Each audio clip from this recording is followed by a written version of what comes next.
Bendito Padre, gracias por este tiempo de la palabra que vamos a tener. Te pedimos que tú nos hables a través de ella, Señor. Es tu viva voz, Dios, viva y eficaz. Y te queremos pedir para que obre las cosas que quieras obrar en nuestros corazones, porque tú eres poderoso, Señor. Te pedimos en el nombre de Cristo. Amén.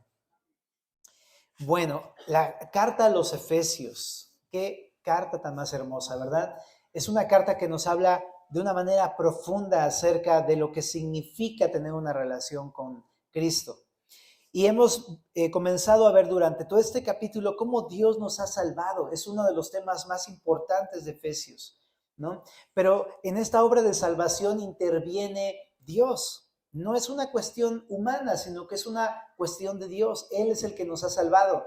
Pero interviene, digamos así, la Trinidad completa. Dios el Padre, Dios el Hijo y Dios el Espíritu. Y ya lo hemos comentado un poco antes, ¿verdad? Como Dios, el Padre, ha tenido una parte pues en esta obra salvadora.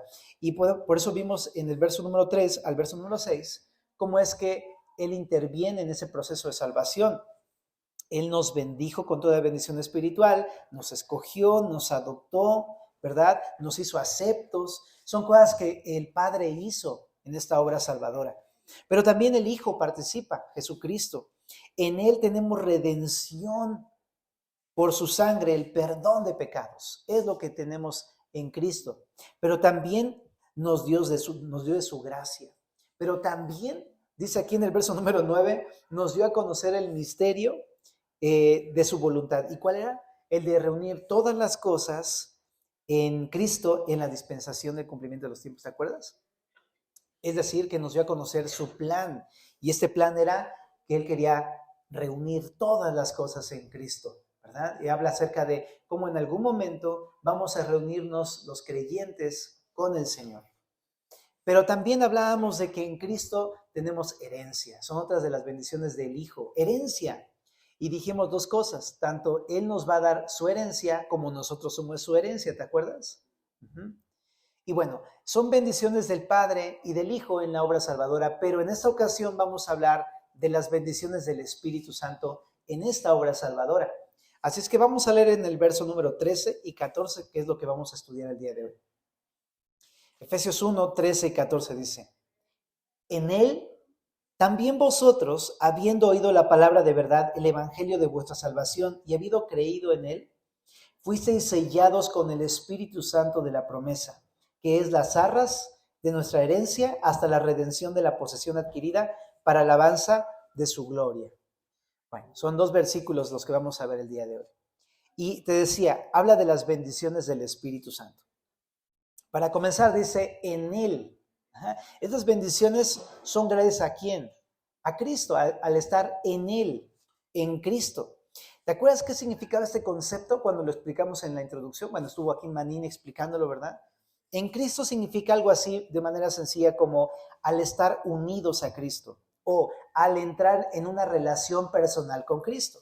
La frase en Cristo engloba pues de una manera muy sintetizada esta idea, ¿no? De una relación con Él, de estar unido a Él. Pero entonces dice aquí, en Él, o sea, al estar unido a Él, entonces también vosotros, habiendo oído la palabra de verdad, el evangelio de vuestra salvación, y habiendo creído en Él, fuisteis sellados con el Espíritu Santo de la promesa.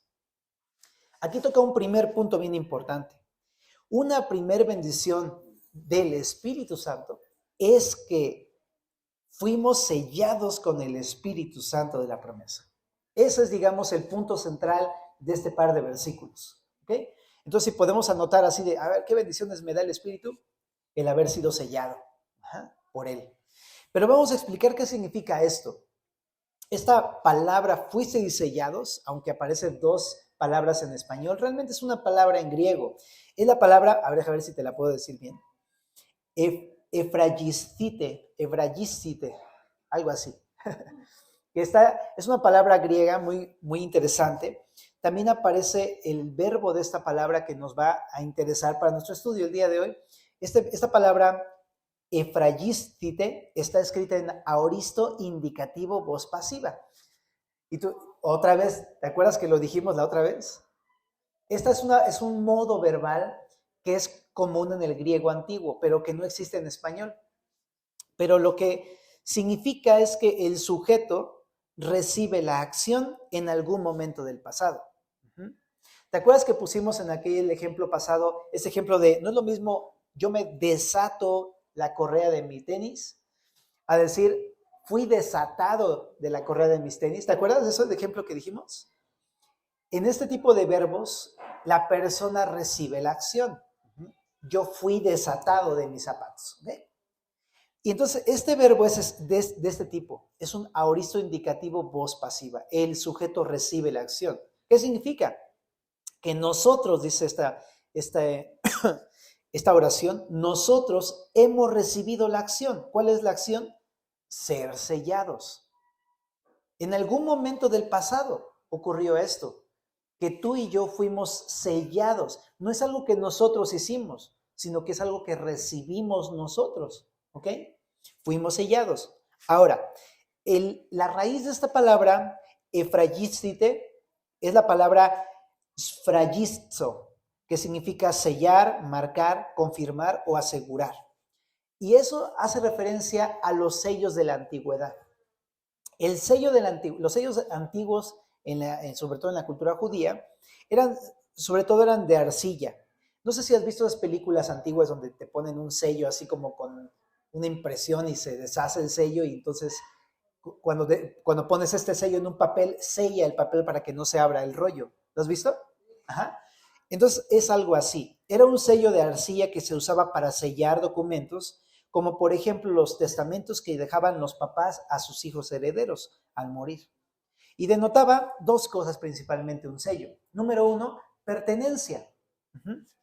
O sea, solamente el propietario del rollo o el heredero podía tomar el rollo y desatar los sellos y abrirlos. Muy parecido a lo de Apocalipsis, ¿te acuerdas? Cómo llega Jesús con un rollo de libro y empieza a desatar los sellos. Y hablamos en esa ocasión de que lo hacía porque él era el dueño del rollo y también él era el heredero del Padre, por eso podía abrir ese rollo. Entonces, el sello indicaba pertenencia. Este rollo es de alguien, le pertenece a alguien. Pero también el sello habla de seguridad. Mantenía el contenido resguardado para la persona solamente indicada, ¿no? Entonces, denotaba dos cosas, pertenencia y seguridad, ¿ok? Pero aquí, si te das cuenta, no está sellando un documento o un testamento. Aquí dice, vosotros fuisteis sellados con el espíritu de la promesa. Es decir, nosotros hemos recibido esta acción. Fuimos sellados o marcados. No está hablando de que marcó un documento, sino que nos ha sellado a nosotros. Nosotros somos ese objeto que ha sido sellado. Y entonces significa dos cosas, pertenencia y seguridad. Es decir, aquella persona que ha sido sellada por el Espíritu, ¿no? Indica que es de aquel que lo selló. ¿Se entiende la idea? Aquí en el texto dice, si nosotros fuimos sellados con su Espíritu, significa que le pertenecemos al que nos ha sellado. Somos suyos porque hemos recibido su sello. Ahora, ¿quién es el que nos está sellando? ¿No? En 2 de Corintios capítulo número 1, en el verso número 21, dice, y el que nos confirma con vosotros en Cristo y el que nos ungió es Dios, el cual también nos ha sellado y nos ha dado las arras del Espíritu en nuestros corazones. El que ha impregnado este sello en nosotros es Dios el Padre, precisamente. Él es el que nos ha sellado. Por lo tanto, cuando nos sella, significa que le pertenecemos a Dios. Somos suyos. Ese es el primer punto. Ok, y esto es importante porque también se va a repetir en el verso número 14, ahorita que lo estudiemos, donde dice que el Espíritu es las arras de nuestra herencia hasta la redención de la posesión adquirida. Cuando habla de posesión, habla de algo que él ha comprado para él. Y habla de pertenencia. Somos su posesión que él adquirió, que él compró. Pero punto número 2, también esto significa seguridad. O sea, este sello nos va a guardar de forma segura hasta que seamos reclamados por el dueño. Como el ejemplo de la paquetería que te decía, ¿no? Te llegó un envío, pero entonces tú puedes ir por tu envío, pero ya es tuyo, ya te llegó, solamente tienes que reclamarlo y ya se te da. Bueno, pues resulta que el Señor nos ha comprado y le pertenecemos, pero en algún momento de la historia va a regresar y nos va a reclamar como suyos. Entonces habla acerca de seguridad, ya somos de Él, le pertenecemos, ambas cosas. Pero una pregunta que surge de todo esto, ok, ya vimos quién es el que nos sella, ya vimos qué significa el sello, pero ¿con qué fuimos sellados? Porque obviamente tú y yo no traemos aquí una marca en la frente o en algún lado del cuerpo, ¿no? Con la cual Dios nos haya sellado o marcado. No tenemos un sello de arcilla, ¿me explico? Esa es una metáfora que está usando para referirse a algo. El sello con lo que nos selló es su Espíritu Santo. Si te das cuenta, ahí en el verso 13 dice que fuimos sellados con el Espíritu Santo de la promesa. ¿Ok? Entonces, qué interesante, ¿no? Porque no habla de un sello físico, sino habla de una realidad que ocurre. Cuando el Espíritu Santo de Dios entra en una persona, le sella, le marca, digamos metafóricamente, como algo que le pertenece y como algo que es seguro, resguardado para Dios. ¿Ok? Entonces, pero aquí entra la otra pregunta, bueno, ¿y quién es el Espíritu Santo? ¿No? Porque a veces escuchamos del Espíritu Santo, pero no le conocemos demasiado, no ahondamos mucho en este tema, ¿verdad? Pero el Espíritu Santo te voy a decir lo que no es.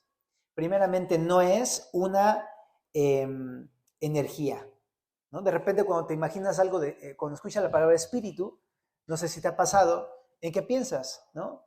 De repente puedes pensar a lo mejor en una energía, como algo que no tiene forma, que simplemente es como algo que como vapor o como humo o algo así, como una energía, o como una fuerza, o como un ente. Pero realmente en la palabra el Espíritu Santo es una persona. Una persona, o sea, como tú y como yo, es una persona. Y eso es el Espíritu Santo.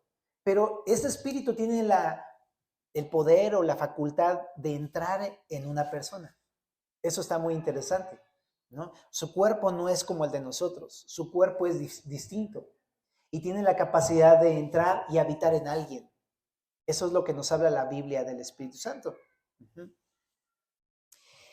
Podemos saber que es una persona real por muchos pasajes en el Nuevo Testamento, pero uno de ellos que me llama mucho la atención es cuando Jesús fue bautizado. Cuando Jesús fue bautizado, resulta que dice Juan el Bautista que vio que los cielos se abrieron, una voz del cielo decía, este es mi Hijo amado, en quien tengo complacencia, pero también dice que vio al Espíritu Santo descender como paloma sobre Jesús. Entonces, obviamente vio algo, ¿no? Que dice que era como paloma. No estoy diciendo que el Espíritu Santo es una paloma, porque luego de repente lo dibujamos como paloma y decimos, es que el Espíritu Santo es una paloma. No, no, no. Dice que era como paloma, ¿no? Tenía una forma, pues no sé qué había de haber visto Juan el Bautista, pero era de una apariencia así, pero no significa que era una paloma. Es una persona, pero me imagino que a lo mejor el resplandor de la gloria que tenía lo hacía ver así, radiante, ¿no? Y bueno, entonces, bueno, yo no lo he visto, pero un día lo vamos a ver. Pero me refiero a que él tiene una forma, es una persona. Y en otros pasajes vemos cosas como que el Espíritu Santo, por ejemplo, hablaba a los apóstoles, ¿no? A los discípulos, los guiaba. En el libro de los Hechos hay una cantidad de formas en la que el Espíritu Santo se expresaba. Incluso también en las cartas de Pablo dice que el Espíritu se puede llegar a contristar y demás. O sea, tiene emociones, tiene voluntad, habla a las personas, ¿no? Tiene una forma, es una persona. ¿Okay? Pero no voy a ahondar mucho en esto. Aquí el punto es que este espíritu, cuando entra en una persona, entonces le sella y le marca como de su propiedad y es un sello de seguridad también. Bueno, ahora, es muy interesante que aquí dice que nosotros hemos sido sellados con el Espíritu Santo de la promesa. Y esto está muy interesante porque este acontecimiento de que Dios quería que su espíritu entrara en las personas, ¿no? Por así decirlo, que morara en las personas, es algo que él ya había prometido desde mucho tiempo atrás. Una de estas primeras textos donde aparece esto fue dicho por Jesús en Juan 14:16. En Juan 14:16 dice lo siguiente Jesús, cuando estaba en su ministerio aquí en la tierra con nosotros. Decía, fíjate, y yo rogaré al Padre y os daré otro consolador para que esté con vosotros para siempre, el Espíritu de verdad, al cual el mundo no puede recibir porque no le ve ni le conoce. Pero vosotros le conocéis porque mora con vosotros y estará en vosotros. No os dejaré huérfanos, vendré a vosotros. A ver, vamos a estudiar el contexto de este pasaje porque está muy interesante de lo que habla. Resulta que Jesús está diciéndole a sus discípulos, entre varias cosas, que va a ser crucificado, pero que al tercer día va a resucitar. Y cuando empieza a hablarles de estas cosas, entonces empieza a haber turbación, empieza a haber como una tristeza en los discípulos. Entonces Jesús les empieza a decir, no se turbe su corazón ni tenga miedo, ¿no? En la casa de mi Padre hay muchas moradas. Si así no fuera, no les hubiera dicho, pero voy a venir con ustedes, los voy a traer conmigo y los voy a llevar a ese lugar. Y les empieza a decir una serie de enseñanzas respecto de que Él va a dejar el cuerpo, va a ser crucificado y va a resucitar. Y dentro de esos temas les dice, hey, no los voy a dejar solos, ¿saben? Les voy a enviar a mi Espíritu Santo para que esté dentro de ustedes.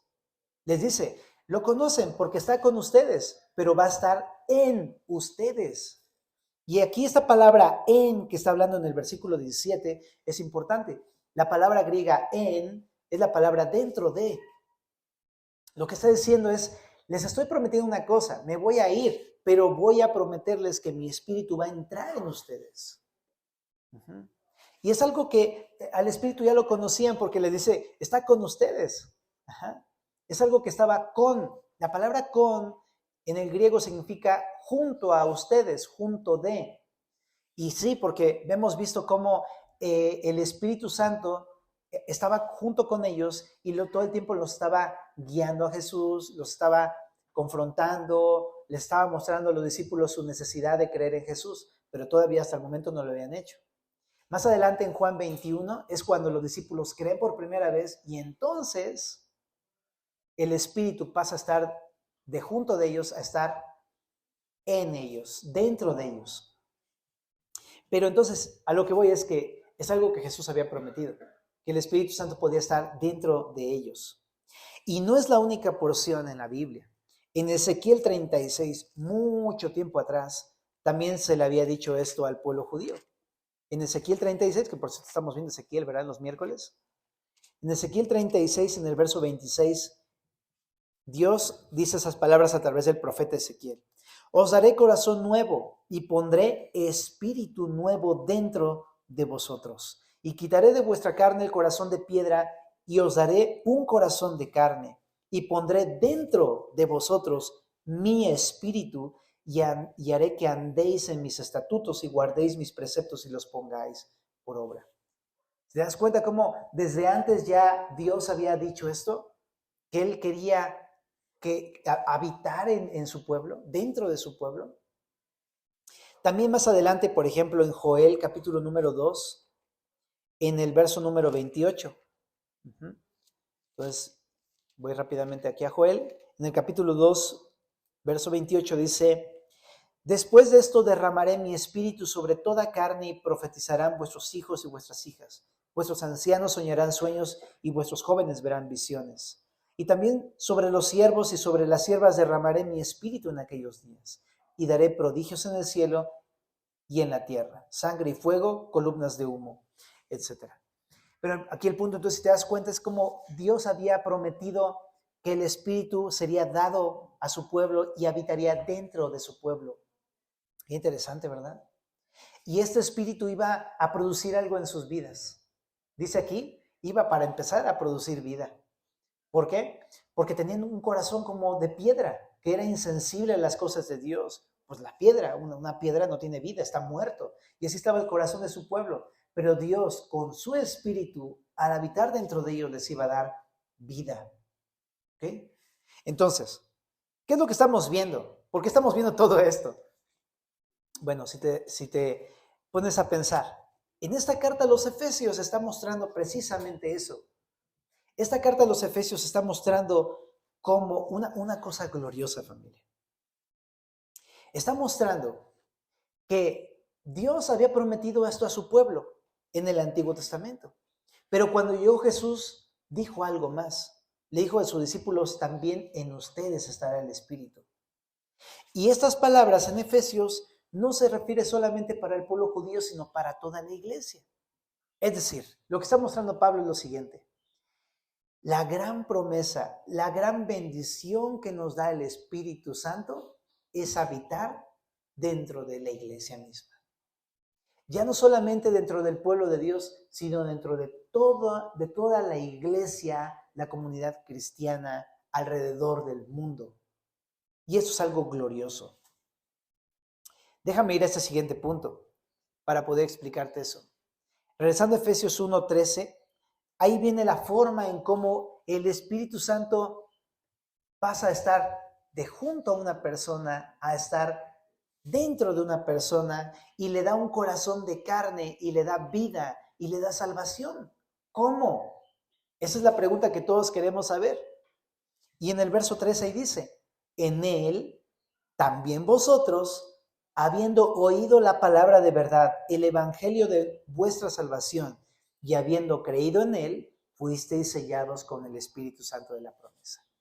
O sea, que, fíjate, cualquier persona que escuche el evangelio y crea en el evangelio, el Espíritu Santo entra en esa persona y le da salvación y le da vida eterna.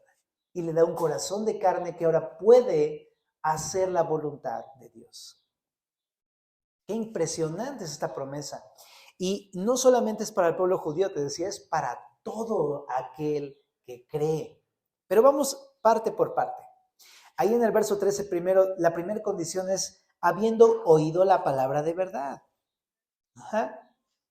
Y eso sí bien importante.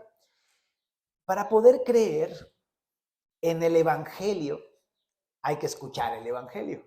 Y dices, pues sí, obvio, ¿no? Pues cualquiera, para poder creer en cualquier cosa, tiene primero que uno que escuchar y entender y creer en eso. Pues sí, pero todo parte por el oír. Y pareciera algo muy sencillo, pero es algo tan importante de meditar en esto, ¿no? Ninguna persona puede creer en el Señor Jesucristo sin haber oído del evangelio. Y ahí dice, al haber oído la palabra de verdad. Pero eso nos lleva a una verdad. En 1 Corintios 1:21, si me acompañas también para allá, habla acerca de este mismo punto. Fíjate.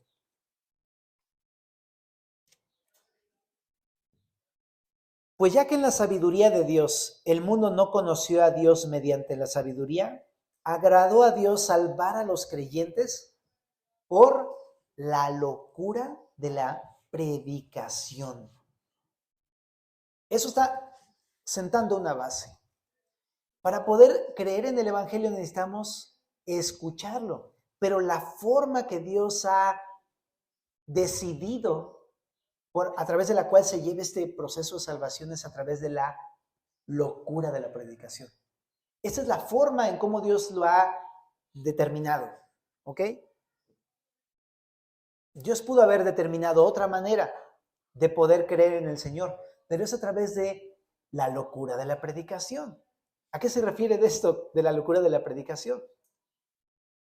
Pues que alguien llegue contigo y te anuncie el evangelio de viva voz.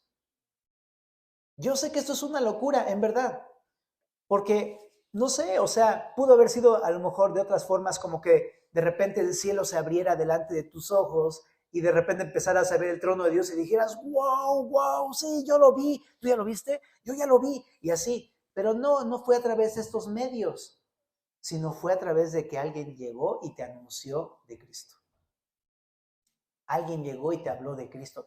Y esta es una manera mucho más sencilla, mucho más simple de poder hacerte llegar el evangelio a tus oídos.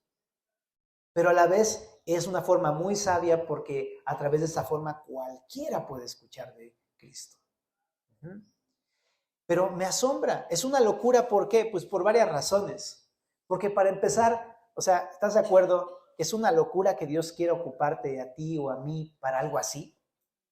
Es una locura, ¿no? O sea, cuando tú quieres compartirle de Cristo a una persona, ¿qué es lo que generalmente a lo mejor quieres hacer? No sé, le mandas un WhatsApp, le mandas un video, ¿no? Lo invitas a comer, le regalas una Biblia, pero aunque estos son, pues, como que buenas cosas que procura que una persona se acerque al Señor, realmente lo que Dios usa para que esa persona crea es que tú abras tu boca y le digas con tus palabras el evangelio de Cristo. Te digo que es una locura. Es una locura porque tú puedes decir, ¿cómo? O sea, nada más con que yo se lo diga, con mi boca, con mis labios de una persona que aparte como yo, pues todo el tiempo se equivoca y falla y así soy bien chafa y todo eso. Pues sí, precisamente por eso es una locura. Porque Dios le ha placido usar instrumentos humanos, imperfectos como tú y como yo, para llevar esta noticia de salvación a una persona. Parece una locura. Pero Dios ha elegido esta forma para que otros crean. Entonces, eso es muy importante. Para empezar, quiero preguntarte, ¿tú confías verdaderamente que Dios quiere usarte para la salvación de otras personas? ¿Y sabes cómo te puedes dar cuenta si realmente confías en esto? En si le estás predicando a las personas de Cristo. Cuando uno no le predica a las personas es porque uno está quizá o ignorando o no confiando en que esta es la forma que Dios ha determinado para que otros crean. Y entonces ahí te llegas a pensar así de, ¿entonces sí tengo que decirles? Sí, tienes que decirles el evangelio a las personas, si no, ¿cómo van a creer? Chécate lo que dice Romanos 10:14. ¿Cómo pues invocarán? Bueno, en el verso 13, ¿no? Todo aquel que invoque el nombre del Señor será salvo. O sea, todo aquel que con su boca clame a Dios va a ser salvo. Pero dice aquí en el 14, ¿cómo pues invocarán a aquel en el cual no han creído? ¿Y cómo creerán en aquel de quien no han oído? ¿Y cómo irán sin haber quien les predique? ¿Verdad? Entonces es la forma. Si tú no les dices con tus palabras el evangelio de Cristo, ¿cómo van a creer y cómo van a invocar al Señor para pedirle perdón? En otras palabras, bien simple esta enseñanza el día de hoy, pero bien clara y bien directa. Habla el evangelio a los demás con tus palabras, porque a lo mejor tú puedes decir, pero mira, soy bien chafa, pero es que yo no estoy sirviendo en la iglesia, pero es que yo no soy pastor, pero es que. ¿Te acuerdas de Moisés en Éxodo? Pero Señor, ¿por qué yo, un tatamudo, le pones a hablar el evangelio de Dios? ¿No? ¿Te acuerdas de esa parte? Y le dice, yo estoy contigo. O sea, voy a poner en tu boca mis palabras para que vayas y les digas. ¿Sabes? Dios puede usar hasta tartamudos como uno para hacer brillar la salvación en el corazón de otra persona. No importa tus facultades, no importa eso, no importa. Hoy vamos a estudiar esta verdad en adolescentes. Porque Pablo decía, no me avergüenzo del evangelio porque es poder de Dios para salvación a todo aquel que cree, al judío primeramente y también al griego. O sea, tú y yo somos débiles, incapaces de poder hacer algo así como una obra de salvación. Nosotros no podemos, pero lo poderoso no son tus capacidades, sino el evangelio de Dios. Basta que tú se lo digas y el evangelio, que es poderoso en sí mismo, va a darle vida a esa persona. Y tu labor solamente es creerlo. Señor, aquí dice que tu evangelio es poderoso para traer vida a otras personas, entonces solamente lo que tengo que hacer es darle tu evangelio y ya. ¿Ok? Entonces, háblales el evangelio. Ahora la pregunta es, ¿y qué es el evangelio? Porque nos hemos pasado diciendo, predícales el evangelio, predícales, y ¿qué es el evangelio? Y tenemos tantas ideas tan distintas de qué es el Evangelio, ¿verdad? Preguntamos, ¿qué es el Evangelio? Y muchos van a decir, pues la Biblia, ¿no? Sí, pero no. O sea, la Biblia, por supuesto que habla del Evangelio, pero el Evangelio es algo mucho más concreto. El Evangelio, a lo mejor muchos dicen, pues el Evangelio pues es Mateo, ¿no? Y Marcos y Lucas y Juan, ¿no? Pues sí, pero, o sea, sí, esos libros contienen el Evangelio, pero realmente, ¿qué es el Evangelio, familia? Lo hemos dicho aquí en Semilla en repetidas ocasiones y lo volveremos a aclarar hoy. El Evangelio significa buenas noticias. La buena noticia de que Dios se hizo como uno de nosotros para que en esta calidad humana Él fuera a la cruz y muriera por nosotros, por nuestros pecados en la cruz. Y al tercer día resucitó de los muertos. Ese es el Evangelio. Jesús murió por nuestros pecados en la cruz y resucitó conforme a las Escrituras. Ese es el hecho histórico del Evangelio, la buena y gran noticia de que Él vino a pagar nuestros pecados y resucitar al tercer día. Y este Evangelio conlleva varias cosas, ¿verdad? Número uno, que si tú le estás diciendo a alguien, el Señor Jesús vino a morir por tus pecados, implica que esa persona es pecadora. Implica que tú y yo somos pecadores. Pero número dos, implica que el pecado, al ser pecadores, nos merecemos una condena tan grande como la condena de Jesús en la cruz. La paga del pecado es muerte. Pero Jesús no quería que muriéramos, sino que Él mismo dio su vida por nosotros. Él pagó el precio de nuestros pecados. Y número 4, al tercer día resucitó de los muertos. Entonces implica el hecho de que somos pecadores, de que el pecado es de muerte, nos lleva a la muerte, implica que Jesús pagó el precio e implica que tú y yo necesitamos responder ante ese hecho, creyendo en Él. Entonces es lo que tenemos que decirle a las personas, familia. Tenemos que llevar a las personas y guiarlas a que tomen ese paso de fe. Eso es lo que tenemos que hacer con las personas. Y bueno, es lo que Dios nos ha llevado a un punto así. Porque a lo mejor tú y yo hemos escuchado de Cristo varias veces, pero ¿hasta qué momento decidimos entonces creer en el Señor Jesús? ¿Verdad?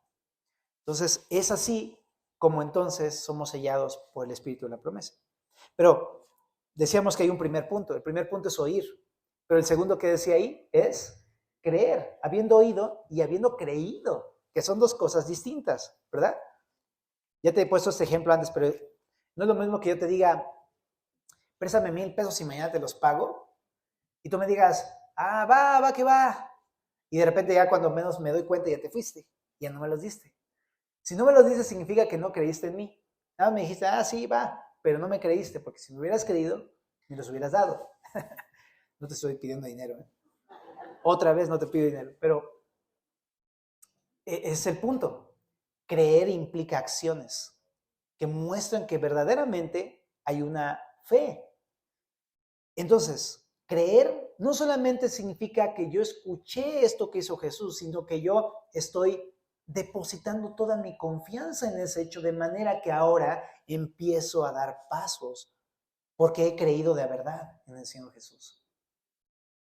Entonces, en esta República Mexicana, hay muchas personas que tú les preguntas, ¿crees en Jesús? Sí, pero pues venden droga, pero pues no salen de las drogas, pero golpean a sus esposas, ¿no? Pero viven en pecado y dicen, sí, yo creo en Jesús, ¿no? Pues sí, mi Jesús, ¿no? Y yo aquí por la señal y no sé qué. Pero no es consistente sus palabras con lo que viven. Entonces, ese es el problema. Ese es el problema. Que muchas veces uno escucha, pero una cosa es escuchar y otra cosa es creer en Jesús. Una convicción de que verdaderamente soy un pecador que me merecía morir, pero al recibir el perdón de pecados en Cristo, ahora tengo perdón y libertad y tengo vida eterna. Y ya no tengo por qué seguir haciendo lo malo. He recibido un corazón de carne que ahora me lleva a hacer lo bueno, la voluntad de Dios. Ahora me lleva a honrar a Cristo. Entonces, una fe viva y verdadera se ve a través de las obras y de las acciones. Entonces, te decía que es bien diferente creer a creer nada más, así, ¿no? Entonces, es lo que está diciendo aquí Pablo, ¿no? Nosotros al escuchar y al creer en el Evangelio, entonces en ese mismo momento el Espíritu Santo entra en nosotros y nos sella. Somos suyos, le pertenecemos y tenemos una garantía. Eso es lo que hace el Señor. Entonces mi pregunta es, familia, ¿tú has sido sellado por el Espíritu? O sea, en otras palabras, ¿has creído? Y para haber creído, ¿has oído el Evangelio? ¿Verdad? Pero si has oído y has creído, eres propiedad de Cristo. Le perteneces a Cristo y Él te va a guardar hasta el día en que regrese. ¿Vale? Esa es una cosa bien importante que tienes que abrazar en tu fe. Bueno, ahora, este hecho de que Él te selló ocurre simultáneamente cuando tú crees en Jesús. Es ese tipo de verbo aoristo, indicativo, voz pasiva que te decía. Este verbo denota que esta acción viene simultáneamente con los otros verbos anteriores. O sea que cuando oímos y creemos, en ese mismo instante somos sellados. ¿Vale? Entonces no va a ocurrir, no es que ocurra en un momento futuro, no. Tú puedes ser sellado el día de hoy si quieres. Nada más cree en Jesús y en ese momento eres parte del Señor. Ahora, te decía, lo glorioso es que no solamente el Espíritu fue dado a la comunidad judía, en este libro de Efesios es glorioso por esto, porque dice, no solamente es para judíos, es para todo aquel que cree. Todo aquel que oye y cree en el Evangelio, no importa si es judío o gentil, y esta es la luz de Efesios. Qué increíble que nosotros que no éramos parte de su pueblo hayamos recibido las mismas promesas del pueblo judío, que el Espíritu glorioso de Dios esté dentro de nosotros, familia. Qué gloriosa verdad la de Efesios, en verdad. Que Dios quiera habitar en ti y en mí, que somos como somos, ¿no? Pecadores, ¿no? Y viles y todo eso. Ahora, sigamos en el verso número 14. Dice, que es las arras de nuestra herencia hasta la redención de la posesión adquirida para alabanza de su gloria. Ahora, aquí hay algo muy interesante, porque el Espíritu en nosotros indica que le pertenecemos y que nos guarda de forma segura, pero además nos indica que el Espíritu en nosotros es las arras de nuestra herencia hasta la redención de la posesión adquirida. ¿Qué significa esto? Bueno, el Espíritu Santo es las arras. Bueno, ¿has ido a alguna boda católica alguna vez? Seguramente, ¿no? Las arras, si ubicas lo que son las arras, es como un cofrecito, ¿no? Con moneditas, ¿no? ¿Por qué? Porque las arras en el tiempo antiguo era algo así. No estoy diciendo que ya me estoy inclinando por el catolicismo o algo así, familia, pero este símbolo está muy interesante en el catolicismo, ¿ok? Pero fíjate que las arras eran un depósito que dabas al comprar una posesión. Y al darlo, esa posesión ya te pertenecía legalmente. Entonces, el propietario, el que ya había pagado ese depósito, podía reclamar en un futuro esa propiedad porque ya había dado las arras, el depósito, lo que uno conoce como el anticipo, ¿no? Nada más que en aquel tiempo era algo legal y ya cuando lo dabas ya te pertenecía esa propiedad. Entonces, lo que está mostrando aquí es que el arras significa la garantía de pertenencia. Es decir, el Espíritu Santo en el creyente, en aquel que escucha el Evangelio y cree en él, es la garantía que recibirá la herencia del Padre. Entonces te decía, no solamente nosotros somos la herencia de Dios, sino que nosotros somos los herederos de Dios. Y Él tiene preparada para nosotros una herencia y es algo seguro y que nos pertenece. Las dos cosas, ¿ok? ¿Cuál herencia? Bueno, la verdad, en la Biblia está lleno de cosas que Dios nos quiere heredar, pero déjame explicarlo en un versículo. Romanos 8:32. Voy a leer desde el 31, que es un pasaje bastante conocido. Chécate lo que dice. ¿Qué pues diremos a esto? Si Dios es por nosotros, ¿quién contra nosotros? El que no escatimó ni a su propio Hijo, sino que lo entregó por todos nosotros, chécate, ¿cómo no nos dará también con Él todas las cosas? Este versículo resume exactamente cuál es la herencia que nos está preparada por Dios el Padre. ¿Sabes cuál es? Todas las cosas. Y esta palabra significa todas, o sea, todas. Está demasiado extremo, pero es que así es. Por ejemplo, ahora que leímos Daniel 7 en Apocalipsis, leímos que Dios tiene preparado el reino, el imperio y el poder para todos sus santos. Que tú y yo vamos a poder participar, vamos a estar reinando junto con el Señor. Y el reino se nos ha dado, vamos a tener autoridad y potestad en el reino del Señor Jesucristo. ¡Qué impresionante! Pero no solamente la potestad, sino también la propiedad sobre todas las cosas junto con el Señor Jesucristo. En realidad, todas las cosas nos van a ser dadas. Y esto es bien extremo, porque Dios el Padre le dio todo al Hijo, pero el Hijo nos ha dado todo a nosotros también. Nos ha hecho coherederos junto con el Hijo. Es una verdad impresionante. La misma tierra que le pertenece a Dios, el mismo reino que le pertenece a Dios, todas las cosas que le pertenecen a Dios y fueron dadas al Hijo, nos serán dadas a nosotros también. ¿No se te hace que es demasiado? Todas las cosas, pero hay un pequeño detalle que nos saltamos que todavía es más glorioso que esto. Ahí en el mismo verso 32 de Romanos 8, dice, ¿cómo no nos dará también con Él todas las cosas? Ah, pequeño detalle, ¿verdad? Porque significa que no solamente la herencia son todas las cosas en el reino, sino que el mismo Rey, Él es nuestra herencia. Lo primero que nos dio el Señor, el Padre, fue a Jesús. Él es nuestra herencia. Por ejemplo, hay pasajes como Lamentaciones 3 en el verso 24 que lo dicen de esta manera. Que estudiamos Lamentaciones, ¿verdad? Recién. Por la misericordia de Jehová no hemos sido consumidos porque nunca decayeron sus misericordias. Nuevas son cada mañana, grande es tu fidelidad. Pero chécate, mi porción es Jehová, dijo mi alma, por tanto en él esperaré. En otras palabras, la herencia que tenemos reservada en los cielos es el mismo Señor. Él es nuestra porción. Él es lo que nos ha sido garantizado, lo que nos pertenece. Y te decía que esto también está dentro del concepto de en Cristo, en el cual nosotros somos de Él, pero Él es nuestro. Nosotros somos su herencia, pero Él es nuestra herencia.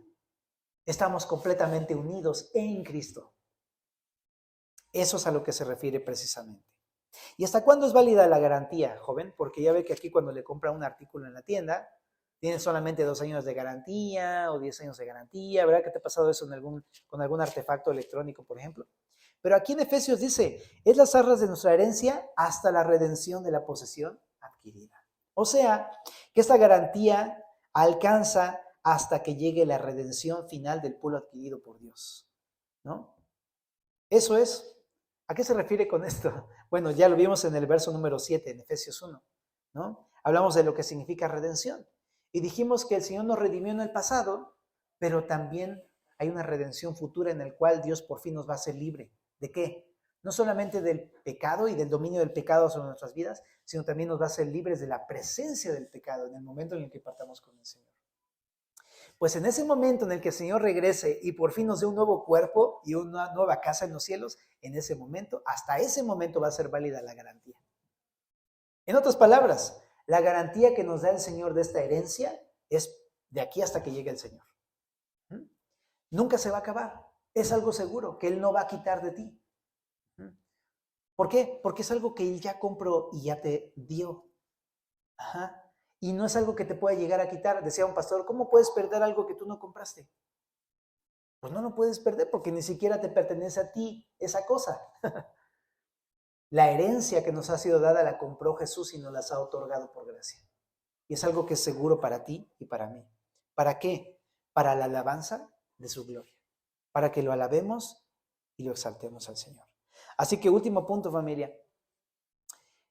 Entonces, creo que ese pasaje nos lleva a ser consistentes con nuestra fe, ¿no? Si hemos creído, por lo tanto debemos responder como Él nos pide. Pero también debemos de confiar que la predicación en nuestras bocas es la forma en la que Dios quiere alcanzar a las personas. Ve y diles acerca de Jesús, el Evangelio de Jesucristo. Háblales del Evangelio de Cristo, ¿no? Y también nos lleva a tener confianza y seguridad. Él no te va a dejar así desprotegido. Él tiene una herencia para ti y Él mismo en algún momento de la historia, cuando Él regrese, te va a reclamar y va a decir, Él tiene mi espíritu, me pertenece. Venga al gozo de su Señor. ¿Vale? Entonces, ¿qué te parece si oramos para darle gracias y exaltarlo? Señor, gracias por tu palabra una vez más, por permitirnos estudiar esta porción y también gracias por hablarnos a través de ella, Señor. Cómo somos tuyos y tú nuestro. Te pedimos, Señor, para que podamos apreciar estas grandes bendiciones del Espíritu, de que hemos sido sellados, pero también las bendiciones del Hijo, que hemos sido redimidos y tenemos un plan que tú nos has revelado, pero también las bendiciones del Padre que nos ha escogido, adoptado y aceptado, y es por tu gracia. Todo eso es por tu gracia, bendito Señor. Y por eso te alabamos en el nombre de Cristo.